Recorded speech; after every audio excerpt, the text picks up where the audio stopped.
Oh, wait, no, before we do that, I want to have a brief little discussion. I don't want it to go too long, but a brief discussion about the title. So I think that's going to kind of set us on our way with this worksheet. So it's called The Truth of Fact, The Truth of Feeling. Tell me a little bit.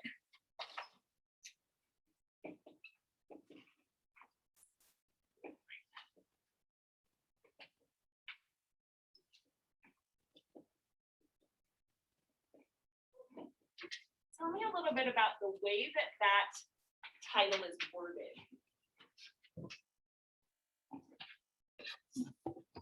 Okay, let's start with the actual diction. So diction means what again? It's been a long time since we talked about diction and syntax, but what does diction mean? Do you remember? That's all right. It's a good time to review it. Diction is word choice. So you're thinking about all of the vocabulary words in the, like all of the individual words in the title and why the author would be choosing those particular words. So what word stands out to you in this title, first of all? Peyton?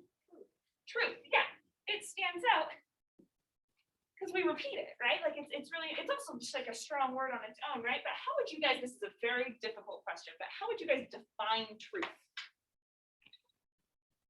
Yeah, Bridget. It's like something that can't be proven wrong. Oh, okay. That's a good one. Something that can't be proven wrong. Okay, cool. Let's add to that definition. Ashton? Saying that something is how it is. Okay. It is what it is. Cool. Anything else you want to add to it? Oh, interesting. This is reality. Okay, awesome. I think those are great definitions to start with. So something that can't be proven wrong, something is what it is, the circumstances of reality. So that's kind of what we're describing as truth. So we're not saying that truth is factual, because truth is something more than just factual in this story, right? Okay, tell me then about these two words. Why do we call, why are we separating these two ideas? The truth of fact, the truth of feeling. Question? Well, it could be separating objective and subjective truth. So the truth of fact would be objective, and the truth of feeling would be like subjective. Awesome. Okay, let's make sure we know what those two words mean. So what is objective truth? What does it mean when something is objectively true? Yeah, Kevin.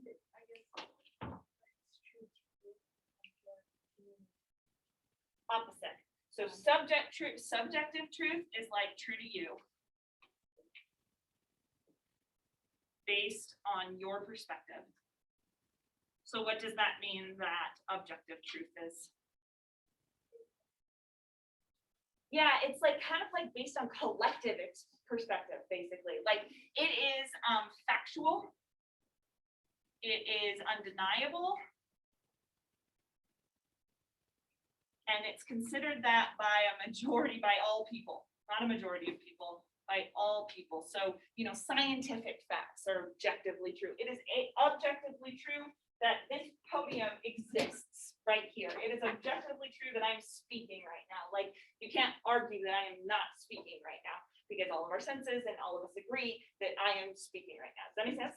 So that's the difference between objective truth and subjective truth. And here it's saying that there's a certain kind of fact or a certain kind of truth that's subjective, but then there's also a certain kind of truth that is subjective. What does subjective truth actually look like?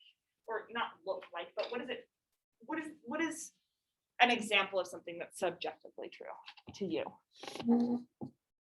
That's a weird question. Think about how to phrase this. How does subjective truth feel a lot different than objective truth to you? Ashley? Subjective could be like my favorite flavor of ice cream, strawberry. Yeah, that's true. If it is it true? No. Oh, as an example though, my favorite kind of ice cream is cookies and cream. That's subjectively true, but you can't say the best kind of ice cream is cookies and cream. because you say it's strawberry, right? So subjective truth is so much dependent on your own tastes. It's dependent on your own kind of like experiences with the world. And in this story, it's dependent on your memories.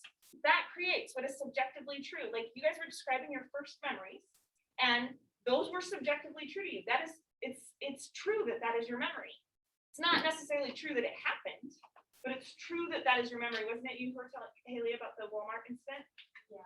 So Haley went home and told her family, like, remember when you left me at Walmart and I remember all of these specific details? And her family was like, nope, didn't happen. And so they both have these different subjective ideas of what happened in that incident, but they're both subjectively true, which means that they can have these differences in opinions. Okay, why does he word it this way? Let's look at this guy right here. He could have said the truth of fact is more true than the truth of feeling. He could have said the truth of fact and the truth of feeling, but instead he's put them together with this comma right here. Why do you think that might be significant? Okay. I mean, it kind of feels like he's trying to say that they're like go together, but also they're complete opposites. Yeah, I love that. So he could have put a period, which would have like created this big space between them. By putting this comma, he says that they're kind of like going together, right? And then he's also saying that they're also like opposites at the same time. What's really important in this sentence is that he weights them equally. Like he doesn't say that one is better than the other. Both are truths. Yeah, Keegan. Yeah, it kind of goes off of that. You can't really have one without the other. It's kind of what you like. Yeah. Yeah. Yeah, like you can't decide what's objectively true unless you have subjective truths first. And you can't share what is objectively true unless you all have subjective capabilities. And so you can't have one without the other here. Which do you think is more valuable in a society? Subjective truth or objective truth? The truth of fact or the truth of feeling? What is more true? Yeah? Okay.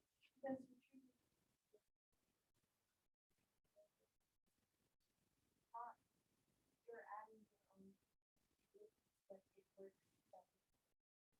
Okay, cool. Rather the truth of that.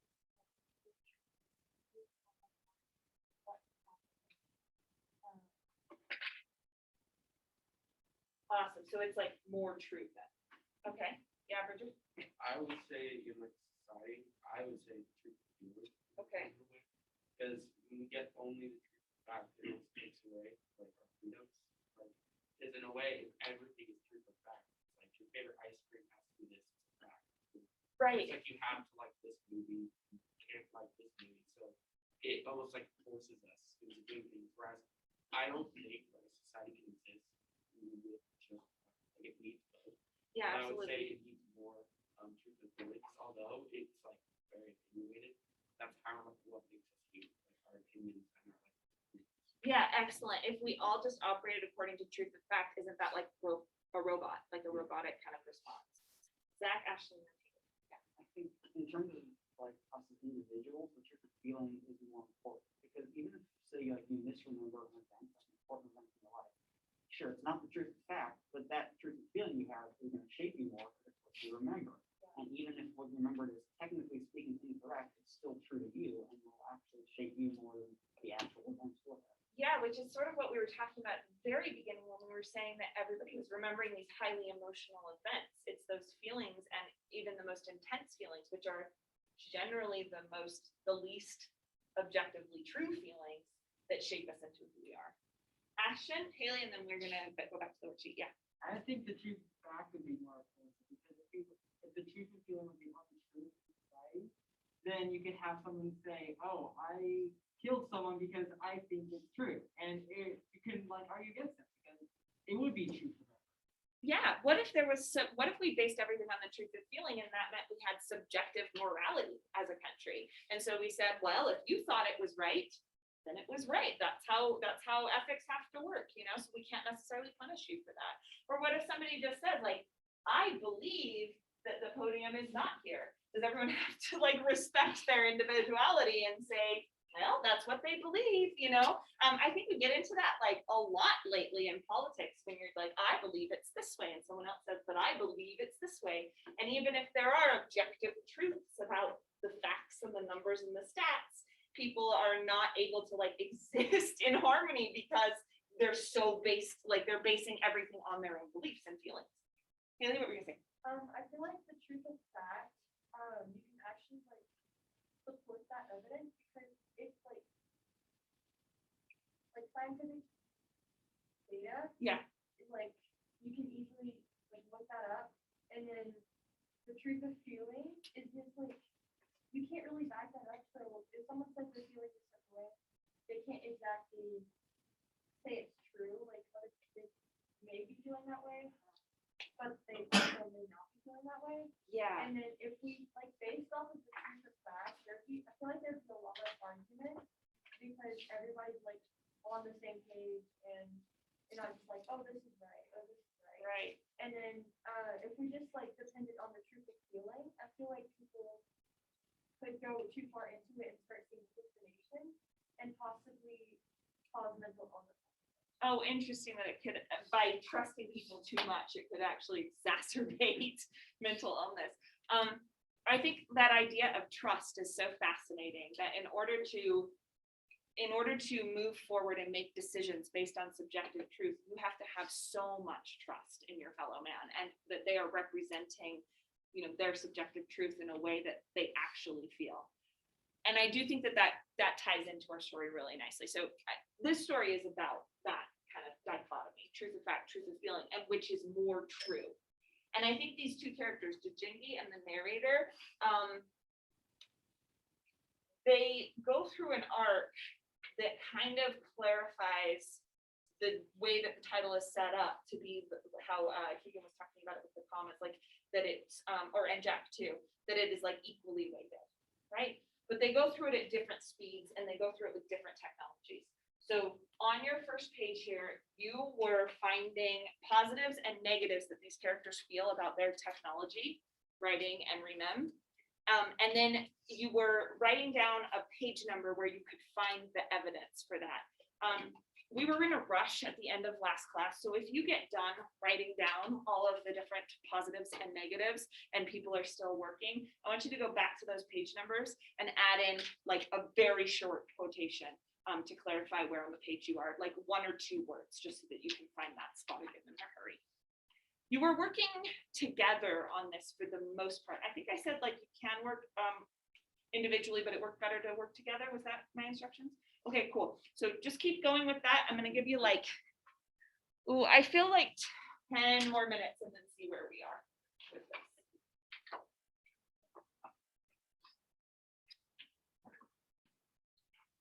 All right, now I want you to tell me a little bit about where these characters end up. So we've got all these positives, we've got all of these negative aspects of the different technology. When we leave Djingi, this is on page 226. Does he feel that the positives outweigh the negatives or the negatives outweigh the positives? Peyton? Yeah, why is that? I'm like morally confused because he wants to believe them, like stuff, but at the same time,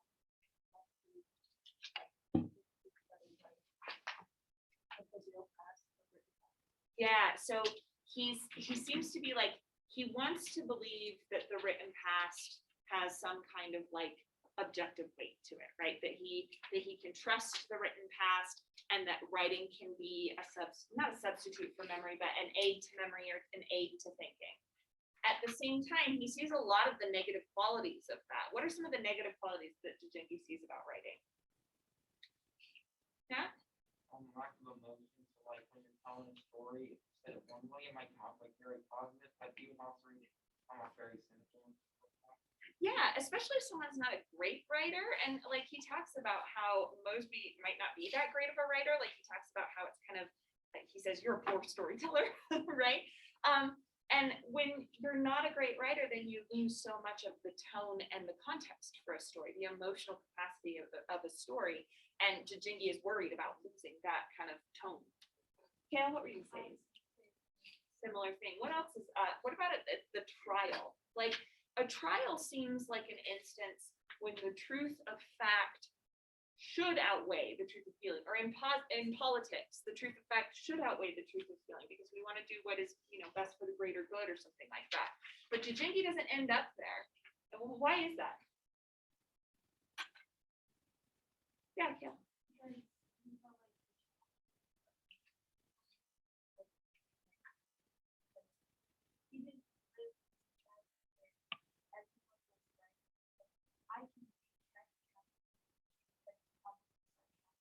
Mhm. No one else knew his life. Yeah. He couldn't connect to that way. Yeah, so the text kind of alienated him from people, right? Writing alienated him from people because nobody else was thinking the way he was thinking. Matthew?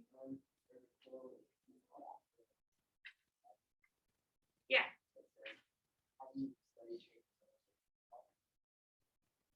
Yeah.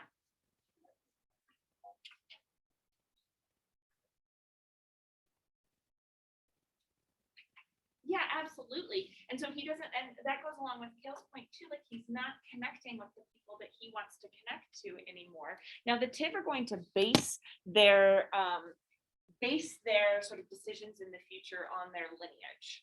And the truth of fact says that that lineage is one way. And the truth of feeling says that lineage goes the other way. And Jijingi decides that the truth of feeling is more important here. Explain to me that decision, because that seems like counterintuitive to me. Don't you want to know who your ancestors are? Like, we live in a culture that is really concerned with charting down the truth of fact in terms of ancestry. So why does Jijingi kind of fall on the other side where he's like, actually, the truth of fact and ancestry doesn't really matter all that much to me?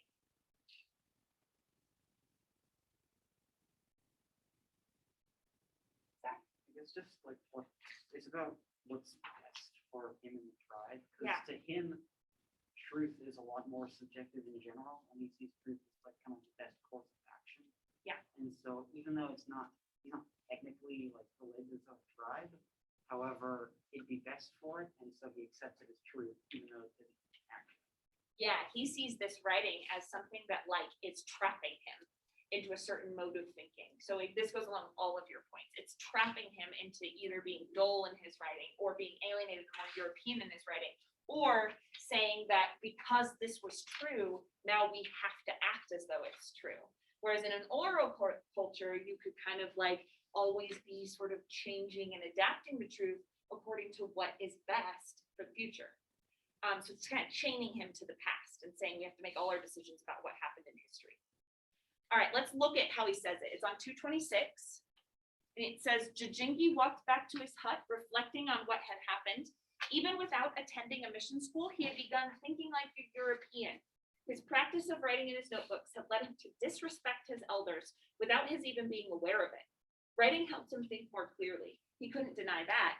But that wasn't good enough reason to trust paper over people. As a scribe, he had to keep the book of Sabe's decisions in tribal court. But he didn't need to keep the other notebooks, the ones in which he'd written down his thoughts. He would use them as tinder for the cooking fire. Why do you think it's important that he uses the notebooks as tinder for the cooking fire? Bridget? He's kind of like coming to the company, and now he's realizing it's not as good as it was. Yeah. And so now he's trying to go back. Yeah, totally. And just completely destroy it and ashes. Yeah. Great. Kind of like, it's his way of like letting go. Yeah, so if through writing he's connected completely to the past, this is his way of like rejecting that and being like, yeah, but writing is destroyed, easily destroyed. So I don't have to be connected to the past in this way. Yeah. I think the way that he's rejected the like.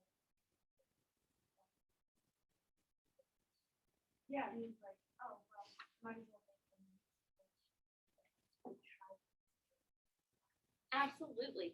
Absolutely. It's important that it's the cooking fire. It's not just a random fire. It's a cooking fire that's then going to like help them actually eat and look forward to that like future where they can actually they can actually base truth on what is usable for them. Okay, cool. How about the narrator? where does the narrator end up in terms of whether or not remem is more positive or more negative?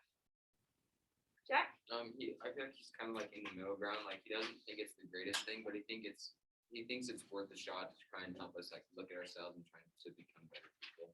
Yeah, there's something about like, he sees it as like character forming. He doesn't love it, but he's gonna go with it. Bridger? I was gonna say, like, I'm kind of with Chap. He doesn't hate it anymore because it's kind of. Yeah. I guess. Yeah, it's almost like he feels like he can't avoid it. And if everybody else is going to have it, he better have one too. Look on page 228 for this one. This is where we end up with the narrator.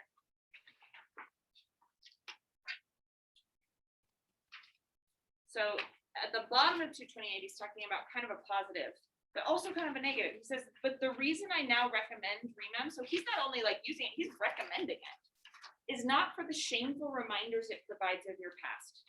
It's to avoid the need for those in the future. Organic memory was what enabled me to construct a whitewashed narrative of my parenting skills.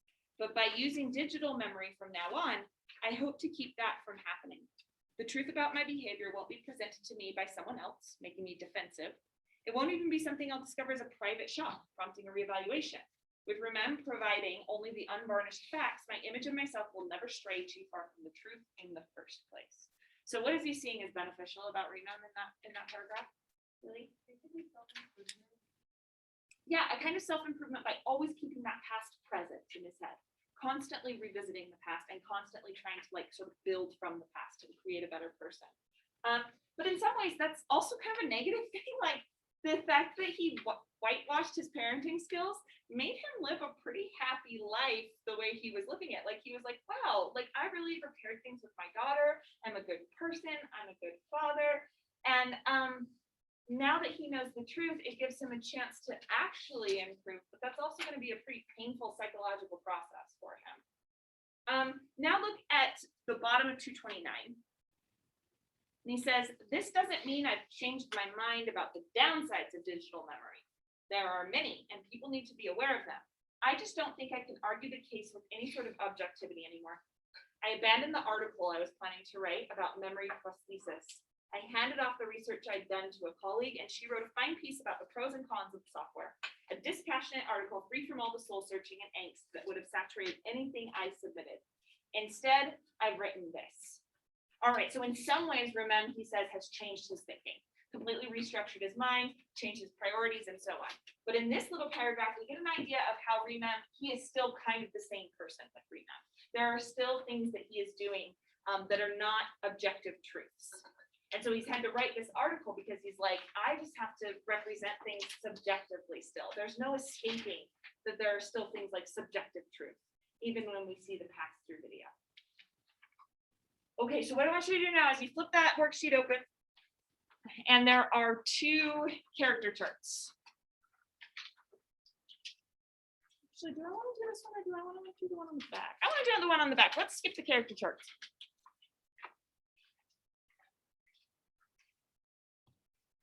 All right, the back part's pretty sparse. It just gives you 4, I believe, topics. Yeah, 4 topics that I think that this story is really concerned with. I want you and the person that you're working with, if you're still working with someone or if you want to do it alone, however, I want you to think of 4 themes, one about each of these topics. So remember when we talk about themes, bit of a review here, it's a complete sentence. That one you know by now. That one you know. It's generalizable. So these are not just ideas about the narrator or about Jingy. These are ideas about what human nature is like based on this story. And this is the last one. This is the one that I still want us to keep working on. They're complex, like they're interesting. They're things I haven't heard a million times before. You're finding like these kind of nuanced, subtle truths about humanity that come forward in this story. All right, just do the themes part for now. Does anyone have any questions about that? All right, cool, go ahead. I have a memory. Okay, I forgot to record this part. At the very end of class, you're writing a paragraph and it's answering the question, what does this story believe is a benefit of fiction or of storytelling? Because in a lot of ways, this story is about when you say the truth of fact, It's about the truth of like nonfiction, of basing your opinions and your beliefs on scientifical, provable, objective truth. But it's also about the truth of feeling. And in this story, that's represented by kind of like manipulating the details of the story to fit into certain themes or certain truths that you actually feel. So for your paragraph, you're writing, what does this story believe is the benefit of fiction? One benefit of fiction. And you're going to try and use two pieces of textual evidence to back up your answer to that question. You can use the textual evidence that you provided on the first page of the worksheet.